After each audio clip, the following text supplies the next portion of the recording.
Hello students, आज हम पढ़ेंगे class 8 lesson number 4 science. Lesson 4 है material, metals and non metals. इसमें आपने 6th और 7th में भी पढ़ा होगा कौन कौन से मेटल हमारे आसपास होते हैं जिससे हम यूटेंसिल्स बनते हैं। आयरन, कॉपर, एल्यूमिनियम, स्टील, ये सभी क्या है मेटल। तो आज हम इनकी कुछ होते हैं नॉन मेटल। आज कैसे पहचानेंगे कि ये नॉन मेटल है या मेटल है, तो इसके लिए कुछ प्रॉपर्टीज़ होती हैं जैसे फिज़िकल प्रॉपर्टीज़ और केमिकल प्रॉपर्टीज़। आज हम पढ़ेंगे इनकी फिज़िकल प्रॉपर्टीज़ के बारे में। तो फिज़िकल प्रॉपर्टीज़ हैं मेटल और नॉन मेटल की। फिज़िकल प्रॉपर्टीज़ ऑफ मेटल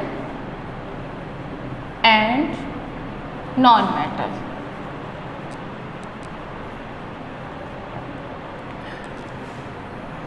इसके बारे में पढ़ेंगे। सबसे पहले आपने इसकी फर्स्ट प्रॉपर्टी है लस्टर। लस्टर, जो भी मेटल्स होते हैं उनमें चमक होती है। लस्टर मीन्स होते हैं शाइनी, दे आर शाइनी, उनमें चमक होती है। तो एक फिजिकल प्रॉपर्टी है लस्टर से रिलेटेड। और सेकंड प्रॉपर्टी है इसकी सेकंड प्रॉपर्टी है मैलिएबिलिटी। इस प्रॉपर्टी के बारे में मैं आपको एक एक्टिविटी से बता देती हूँ। आपने आयरन, कॉपर या आयरन नेल, ये सब जो भी मेटल्स हैं इनको देखा होगा।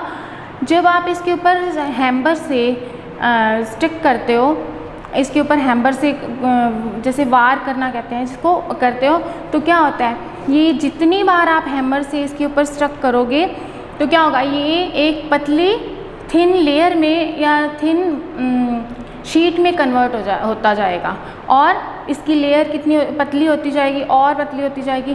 तो इस तरह की मेटल में ये प्रॉपर्टी है कि जब किसी भी हैमर से या किसी चीज़ से उस पर प्रहार करो तो वो एक शीट में कन्वर्ट होती जाएगी। तो इट मीन्स वो जो मेटल है वो क्या है, मैलेबल। ये इसकी प्रॉपर्टी है। The property of metals which they can be beaten into thin sheet is called malleability. जैसे आपने स्वीट्स पर देखा होगा वर्क होता है सिल्वर का, तो इसलिए इसमें भी मैलिएबिलिटी का गुण है या प्रॉपर्टी है। और आपने एल्यूमिनियम फॉयल देखा होगा जिसमें आप खाना पैक करते हो, ये भी क्या है, मेटल है। तो इसको हम थिन लेयर में या थिन शीट में कन्वर्ट कर सकते हैं, दैट इज़ कॉल्ड मैलिएबिलिटी। और इसमें नेक्स्ट प्रॉपर्टी है हॉट। जैसे आपने फ्राइंग पैन्स वगैरह घर में यूज़ करते हो, ये भी मेटल के बने होते हैं। और जब आप इनको गर्म करते हो तो ये गर्म हो जाते हैं। अगर हम इनको हाथ लगाएंगे, टच करेंगे तो हमें बहुत ज़्यादा गर्म लगेगा। और इनके पीछे हैंडल्स लगे होते हैं जो कि नॉन मेटल होते हैं, जैसे रबड़ या प्लास्टिक। तो इट मीन्स जो मेटल होते हैं वो तो गुड कंडक्टर ऑफ इलेक्ट्रिसिटी और हीट, क्योंकि इनको हीट जल्दी पकड़ती है।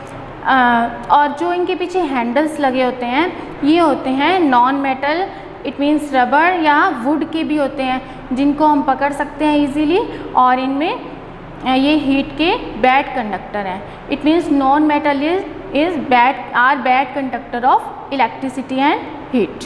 ये भी इसकी फिजिकल प्रॉपर्टी है।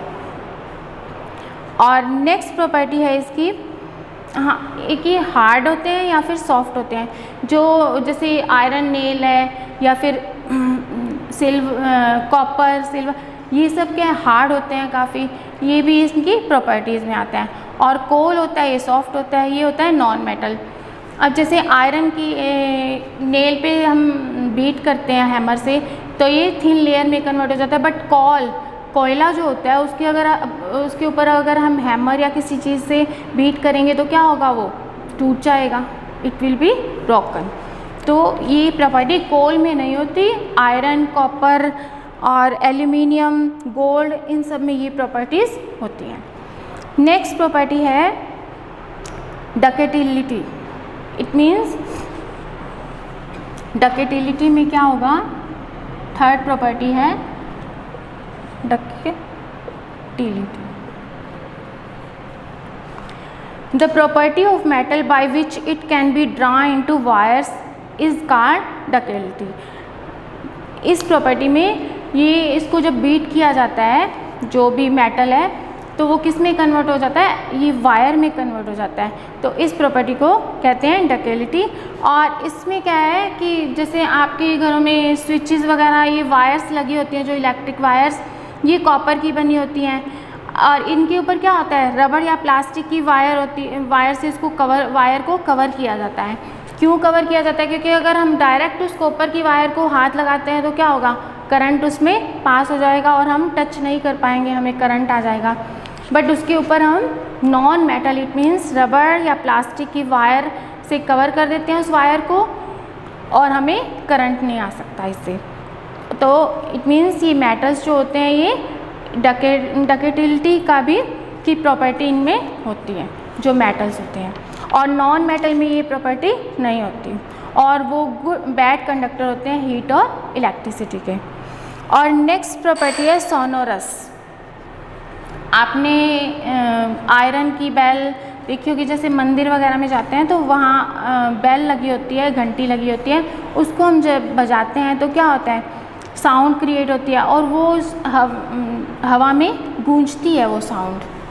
तो इट मीन्स जो मेटल्स होते हैं वो साउंड भी क्रिएट करते हैं, जैसे रिंगिंग सी सारी जगह पर गूंजने वाली आवाज़ को क्रिएट करती है। जैसे पीतल है, उसके अगर ऊपर हम स्ट्रक करते हैं किसी भी चीज़ से या किसी बर्तन से, तो क्या होता है, एक रिंगिंग साउंड सारी तरफ बजने लग जाता है। तो इट मीन्स जो मेटल्स होते हैं उनमें सोनोरस की प्रॉपर्टी भी होती है। और जो नॉन मेटल होते हैं, अब अगर कोयले पे अगर हम स्ट्रक करते हैं तो उसमें कोई साउंड नहीं आता। सल्फ़र है, ये भी नॉन मेटल है, इसके ऊपर स्ट्रक करते हैं तब भी कोई साउंड नहीं आता। बट आयरन, कॉपर, इन सब, और स्टील, पीतल, ये सब जो भी हैं, इनके ऊपर अगर हम साउंड करते हैं तो एक साउंड आता है, रिंगिंग साउंड जिसको बोलते हैं। तो इट मीन्स इसमें सोनोरस की प्रॉपर्टी भी अवेलेबल है। ये तो हो गई फिज़िकल प्रॉपर्टीज़। और नेक्स्ट वीडियो में हम पढ़ेंगे chemical properties of metal and non metals. और इसके क्वेश्चंस मैं आपको भेज रही हूँ, वो आपको कॉपी पे करने हैं। Thank you.